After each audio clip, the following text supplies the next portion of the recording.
എടി സത്യം പറഞ്ഞ അന്ന് കല്യാണ വീട്ടിൽ വെച്ച് കണ്ടത് മുതൽ എനിക്ക് നിന്നെ ഭയങ്കര ഇഷ്ടമാണ്. നിന്റെ കൂടെ കുറച്ച് ടൈം സ്പെൻഡ് ചെയ്യാൻ വേണ്ടിയിട്ടാണ് ട്രെയിനിലേക്കൊക്കെ ചാടിക്കയറിയത്. റീനു, നീ ഇതെല്ലാം കേൾക്കുന്നുണ്ടോ?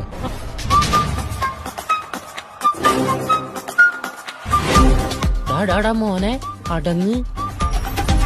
പ്രേമം മനുഷ്യന്റെ അന്തം മാത്രമല്ല, പിന്നെ മണ്ടനും കൂടി ആക്കും.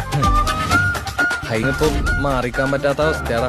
ആന്തരാ എന്റെ ഹൃദയം അവിടെ വെച്ചിട്ടല്ലേ ഞാൻ പോയി നിൽക്കുന്നത്. ഈ ഫ്രണ്ട് സോൺ എന്ന് പറഞ്ഞ ഏതാണ്ട് കോമ കിടക്കണ പോലെയാണ്. ജീവിച്ചിരിക്കണ്ടോന്ന് വെച്ചാൽ ജീവിച്ചിരിക്കണ്ട്, ചത്തോന്ന് വെച്ചാൽ പട്ടിച്ച കള്ളിയാണ്ടിവള്. എടാ ഒന്നും നടപടിയാവൂല. നിന്റെ നെറ്റിയിൽ എഴുതി വെച്ചിട്ടുണ്ടോ നിന്നെ കൊണ്ട് ഈ പരിപാടി നടക്കൂല.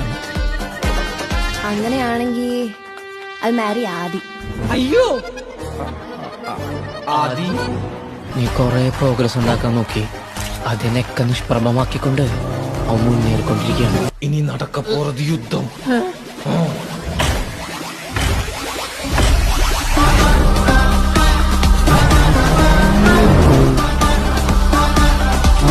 ടീച്ചറുടെ മോൻ എല്ലാം പഠിച്ചു. പെണ്ണുങ്ങളെ വളക്കാനോ